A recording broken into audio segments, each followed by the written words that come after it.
Hello, Namaste. I hope you guys are doing great. This is Yash Sharma, and I'm very excited to share you an analysis which was a part of a challenge. Talking about the challenge, I would like to praise and thanks Code Basics and Open Data Telangana's collaborative effort to put out opportunities like these, where potential analysts can get great exposure and can have a boost in the future endeavors. Let us quickly dive into an overview of what this project is about for the viewers. So the analysis is based on stamp registration, automobile industry, sectoral investment, commercial hotspots, and economic data across the districts of Telangana. I've taken the Ames grid approach for the project management, where we are going to set clarity beforehand. Let us quickly discuss about the components of Ames grid. First, the purpose of the analysis. As discussed earlier, the officials from Open Data Telangana are seeking insights and recommendations on revenue from physical and newly implemented modern e-stamp process. For documentation, we are also required to shed light onto sales revenue for automobile industry, investment into various sectors, commercial properties, and economic growth across the district. Next, we will be dealing with the stakeholders, where we will be directly responding to Kalvakuntala Tarakar Rama Rao, aka Mr. KTR, Minister of IT, Industries and Municipal Administration, Mr. Jayesh Ranjan, Secretary of Information Technology, Dilip Natham, Director at Government of Telangana, Panjagla, Open Data Telangana Consultant, Dhaval Patel, founder Code Basics, who is also the person from whom I came to know about this EMS management. So very big thanks to Dhaval. And finally, Hemanand Wadiman, co-founder Code Basics. Talking about our third component, that is the end result, which in this case is the Power BI dashboard, a report having the necessary analysis. Concluding to our last component of the grid, we have the success criteria, or which I would like to call as the impact this analysis will make. This analysis will provide actionable insights, data-driven recommendations, and a holistic view of Telangana's growth trajectory, contributing to state's continued success and development.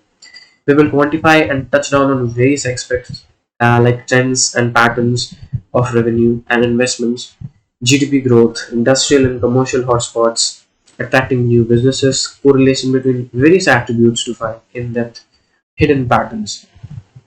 Let us quickly get familiar with the data. So we have three fact attributes where we have stamp registration data consisting of revenue and counts by districts. We have transport data where sales revenue has been distributed among various categories like fuel type, vehicle type, and others. Then we have Telangana TS IPA scheme data with investment into sectors and number of employers over the years. We have some dimensional data like data range and info about districts. And finally, we also have data on GDP and industrial land rates that I've extracted from third-party sources, and those are like very pretty basic data sets, right? Now we will drive through all those data using which tool? Well, in this case, I'm going to use Power BI as my primary tool to drive through these data, right? Let's discuss our first problem statement. We have quite a few problem statements coming in, ahead in the slides. So this one, yes, I'll be giving insights along the way, by the way, right? After each problem statements. So firstly, we have the stamp registration report where we are required to analyze district-wise revenue for documentation registration in financial year 2019-22 to compare revenue between e-stamp and document registration for financial year 22. We also need to analyze an alteration in e-stamp challan and document registration count pattern post implementation of e-stamp. Lastly, we need to categorize districts into three segments based on stamp revenue. So this is our Power BI report integrated, and here we can see Rangareddy, Rangareddy, Metchal Malkashgiri,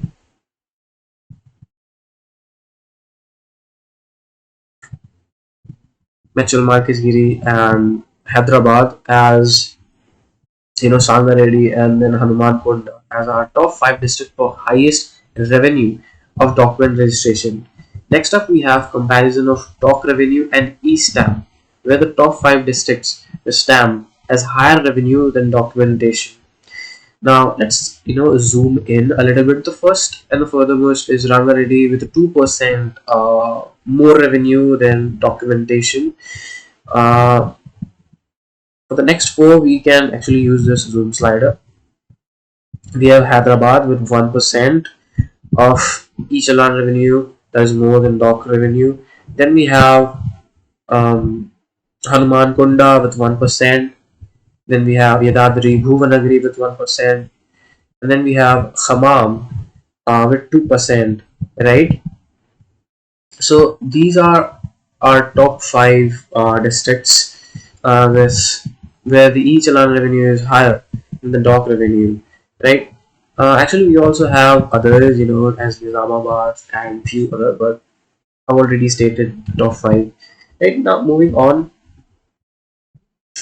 uh, we have the alteration, the between the stamp and documentation count since the e-stamp implementation, and as we can see, there is almost no alteration in the pattern. I'm so sorry. There's almost no alteration in the pattern,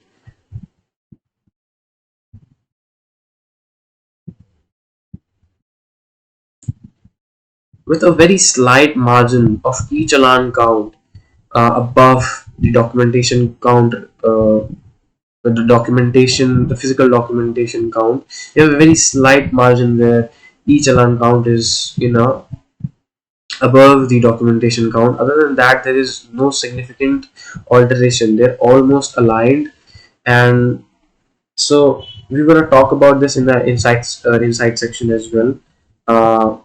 So like what are the recommendations that I would give to the government, right? And finally we have our the segments where high, medium, and low revenue are segmented across the district for financial year 2021. With Rangareddy, Mechal, Mankishgiri, and Hyderabad having the top three spot for high revenue. Suryapet, Mahabub Nagar, and Siddipet, the top three in the medium sector, right? And Pedapalli, Jagital, and Kamareddy, who scored the lowest in the low segment, right? Now let's talk about some insights and recommendations. Right. So we found that there's almost no alteration in the registration count of document and e-stamp since the implementation of e-stamp. Now, me assuming that government wanted e-stamp to actually take over documentation to provide ease, right, and to digitalize the stuff. So what I would recommend, I'm so sorry guys. So what I would recommend is awareness campaigns, right? Launch an extensive awareness campaign to educate citizens and businesses about the benefits of e-stamp, highlight its convenience, cost effectiveness, and environmental advantages. Ease of use. Ensure that the e-stamp process is user-friendly and easily accessible. Develop a user-friendly online platform or mobile app for e-stamp issuance and payments. Incentives. Offer incentives such as discounts or low fees for a e-stamp transaction compared to traditional document registration. This can encourage more people to adopt e-stamp. Online support. Offer online customer support to address queries and concerns related to e-stamp issuance and usage. Feedback mechanism. Establish a feedback mechanism to collect input from users and make continuous improvements to the e-stamp system. Finally, collaborate with relevant industry associations and chambers of commerce to promote e-stamp within the business community. Right now, up next, we can observe. Just a minute, guys. Here's our next problem statement based on the transport data, where we will investigate sales and seasonal correlation in fuel type category, vehicle class distribution in financial year 2022, and specific district-wise preference, and finally, top three and bottom three districts with highest and lowest sales growth in financial year 2022, with comparison of 2021 in petrol, diesel, and EV category. Right. So, folks, we can observe a pattern where sales of petrol and diesel category has a seasonal pattern, creating lows in September and highs in October, right? So if we interact with this chart, September, October, September, October, September, October, right? And this is the COVID era, guys. We are all aware of this era. So there was a sudden decrease, and we can also see the similar patterns in diesel also. We don't have any seasonal changes in the others and the electric category, right? We will talk about, and the pattern, actually the pattern got disrupted after 2021, right? And we're gonna talk about that in our insights and recommendations, right? Let's actually talk about this straight away. So there's a correlation between seasons and vehicle sales. Why? Because of the crude oil prices, according to me, and there are other factors as well that we're going to talk about later after this.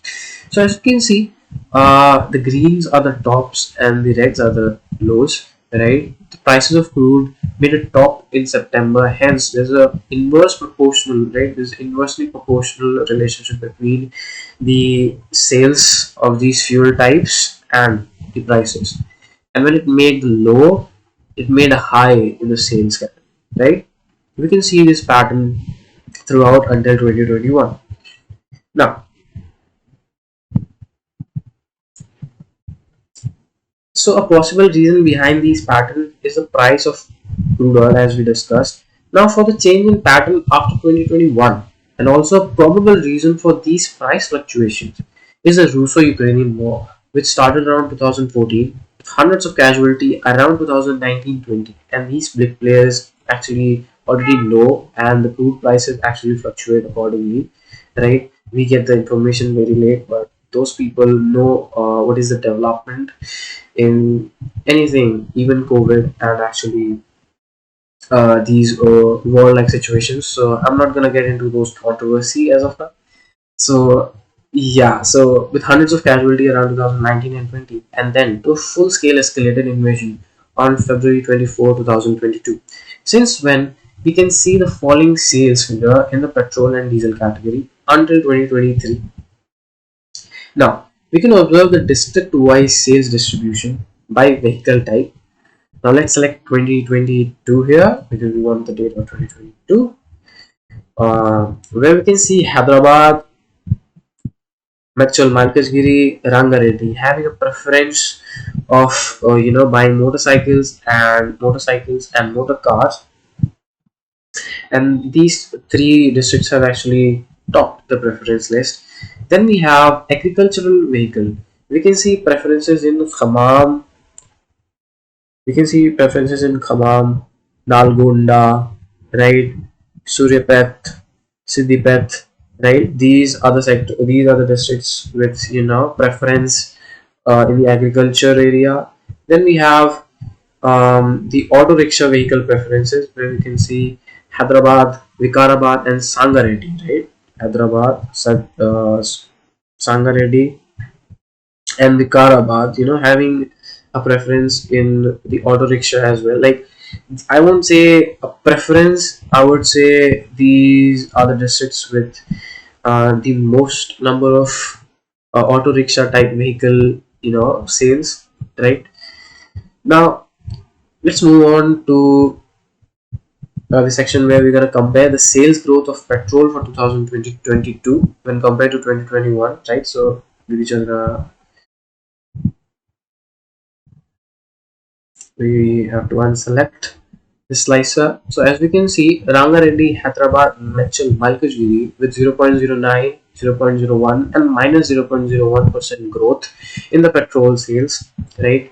And if we see the lows, we have Warangal, Nirmal and Jagtial with 0.45, minus 0.45, minus 0.41 and minus 0.41 respectively, right? So moving ahead for the diesel sales, the most the highest growth, the top three districts with the highest growth is Karimnagar, Sangareddy, and Rangareddy with 1.1% and 0.3%, 0.13% for the rest of these two districts.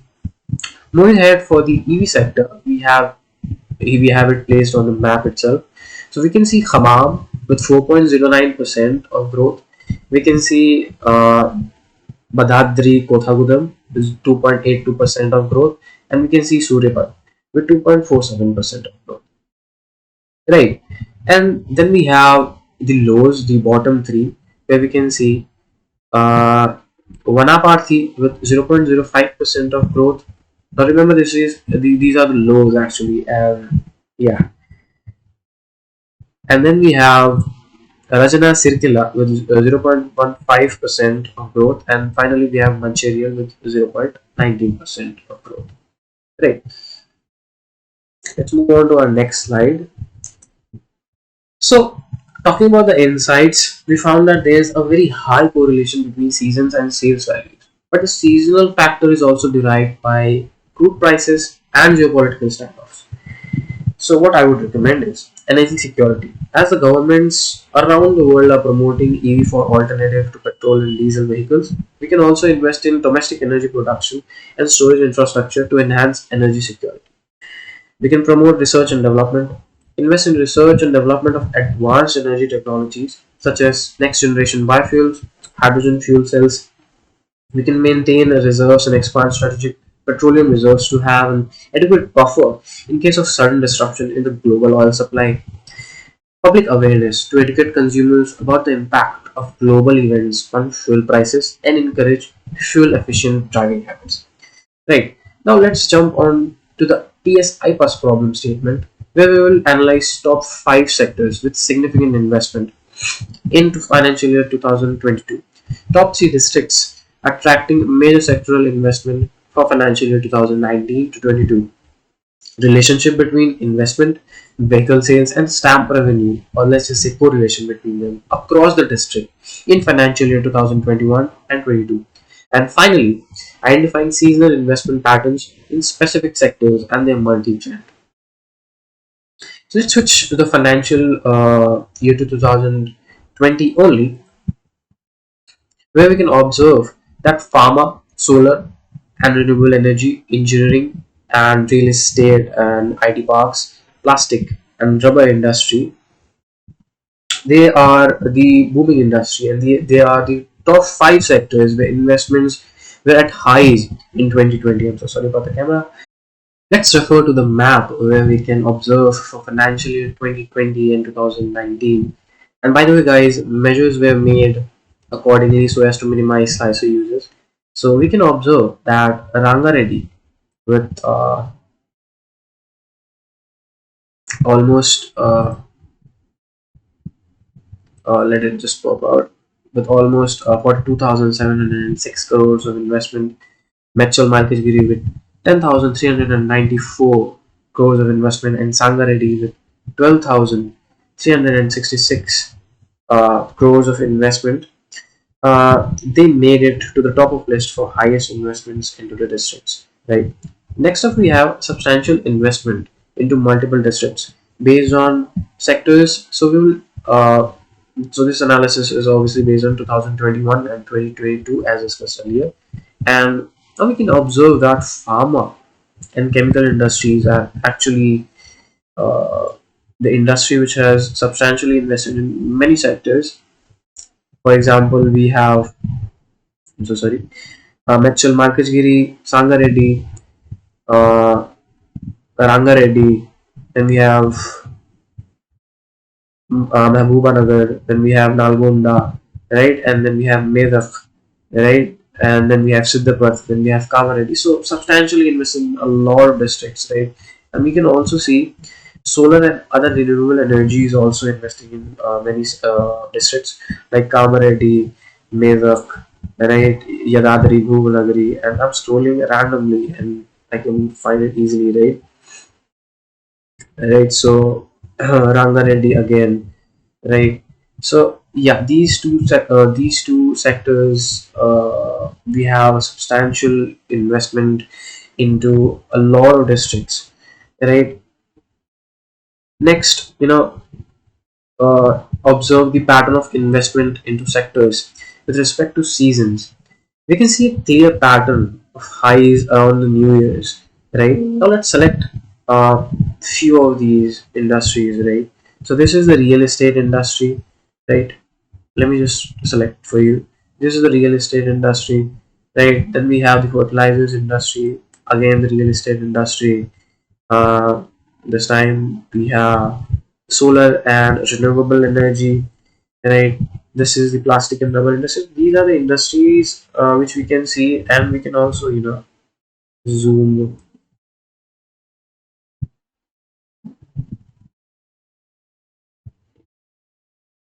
further down to see a lot of industries actually having their peak around the financial years, right? There are some middle peaks, there are some middle peaks, but mostly the pattern is around the financial year, right? I'm so sorry, the new year, right? So we can, when we observe the seasonal component by month, we can see that around the new years, yes, there is an intense highs of the investment into these sectors, like investment flowing into these sectors. But ever since the COVID era, the trend component has fallen down a lot, right? So we will talk about this, in the insights section, right? Um, let's move on to the next slide, where we have the districts and the correlation between investment, sales of vehicles, and East End revenue. Let's select districts randomly to find out patterns between them. You know, uh,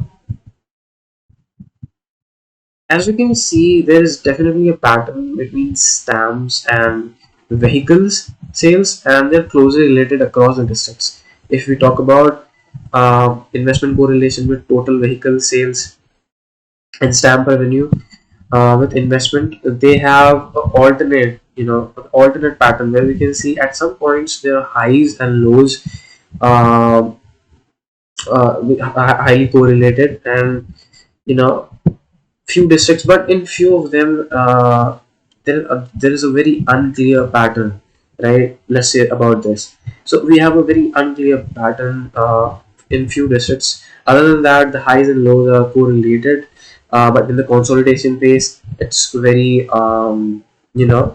chaotic. The data is very chaotic when it comes to investment, right? And for sure, e-stamps and the vehicle sales are very highly correlated, right? For insights and recommendations, um, we know that there is a close relationship between e-stamp and vehicle sales across districts and diminishing pattern in trend of investment since COVID. This is a point to focus on, as we can observe through the charts that ever since COVID, the intensity of seasonal investments has gone down, and hence the government needs to promote, strengthen the already present effective policies and schemes to attract more investments. Right, we're bouncing back, but we need to focus more and strengthen more our present schemes, right? Then we have our last problem statement that will focus on identifying top 5 districts for commercial property with justification, and finally government policies impacting economic growth, and we're going to quantify the investments and employment uh, based on these policies, right? Talking about the hotspots for commercial property, I've collected some official data from the government and third party websites. Here we can see the economic corridor that the Telangana government is leveraging to develop its economy. So, what does this tell us? Well, if you look at the corridor itself, I'm so sorry. If you look at the corridor itself, we have Hyderabad Nagpur Industrial Corridor and Hyderabad Warangal Industrial Corridor that will influence the districts like Mechal, Markazgiri, Sangareddy, Medak, Siddipet, Kamareddy, Nizamabad, Nirmal, Dilabad, Jangao, Yadadari, Bhuvanagari, Warangal Urban, and Warangal Rural, right?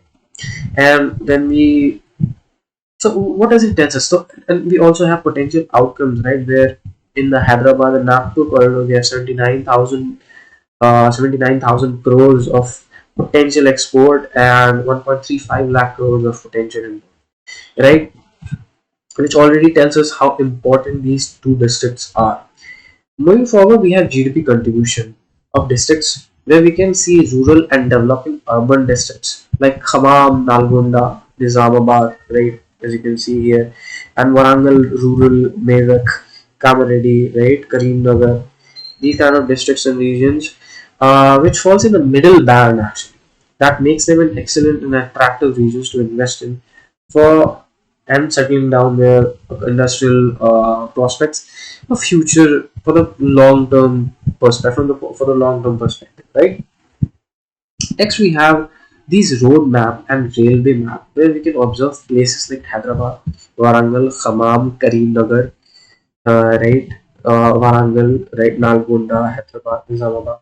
All these places well connected, which also is a very crucial thing in the industrial industrial sectors, right? Now this brings me to the final key point here, where the average rate of open land for industrial and commercial uses is taken into consideration, where we can observe Warangal, Nizamabad, Karimnagar, Khammam falling in the middle range of the average rate, which makes them excellent regions for commercial property with long-term goals. These regions are going to attract a lot of potential industrial and commercial prospects in the near future. Right now, let's dive into some government schemes that are potentially promoting the development of Telangana. I've divided these in three categories: agriculture, industrial growth, and service sector. First up, we have agricultural revolution, in which Rifle Bandhu scheme. This scheme provides investment support to farmers, boosting agriculture productivity and income. Mission Kakatiya focused on the restoration of minor irrigation tanks, regenerating water sources for agriculture. Industrial growth. Investment friendly schemes like TSI Pass and TSB Pass facilitated ease of doing business, attracting investment and industries. If we talk about TSI Pass, it's a pioneering initiative to streamline industrial approvals, attracting more than rupees 20,000 crores of investment and creating employment of more than 72,000 people around the districts of Telangana. Then we have service sector, where T-Hub, India's largest startup incubator, located in Hyderabad, Telangana, it provides support and resources to startups in the technology and service sectors, helping them grow and succeed. And there are many more schemes that Telangana government has actually brought up in the recent times. Right? We can observe that there is a huge fall in both the investment and employment since the COVID era. Right? But the investment has actually shot up and it is again going back to its original trend, right? But when we look at the employee status, it is of a diminishing trend, right? In terms of GDP growth, the government has came a long way, and in fact we saw a very huge boost and spike after the post COVID. But for the last financial year we can see a fall where we have a 16% growth. That's not bad, but for 2021 to 2022 we had a 19% growth. Right now, let's move on to our next slide where we can see our insights and recommendations. So the most important insight that we got was of negative employment and slight fall in GDP. So what do I recommend? I recommend skill development programs. Invest in skill development and vocational training programs to enhance the employability of the workforce. Align these programs with the needs of emerging industries to ensure job readiness. Export promotion. Promote export by assisting local businesses in reaching international markets. Export oriented industry can generate employment and increase GDP. Data driven decision making. Continuously analyze data and economic indicators to make informed policy decisions and track progress over time. Right now, this brings me to the end of this report. And once again, I would like to thanks to all of the people involved, organizations involved, and Telangana government and its officials to give us such a great opportunity. A special thanks to Mr. Kalukuntala Taraka Ramarao, aka Mr. KTR, the Minister for IT, Industries and Municipal Administration. Jayash Ranjan, Secretary, Information Technology, Government of Telangana. Dilip Konathan, Director at Government of Telangana. Next up, we have Venu Panjala. I'm so sorry, sir. I couldn't find your picture. I searched a lot. I'm so sorry. He is a consultant at Open Data Telangana. Next up, we have Dhaval Patel, the founder of Code Basics. A very big thanks to him as well. Hemant Wadiwal, the co-founder and Code Basics. Right. So I hope you guys like this project and report. And at few stages, if you think at a particular point where I need some critics, I'm open for criticisms, right? You can suggest me anything. In some areas where I could have improved, right? In some areas, maybe if my analysis has went wrong, right? I'm very much open to feedbacks. So do comment down below, right? Let me know what are the areas where I can improve, right? So take care, guys. Until the next time, and have a great time. Be safe.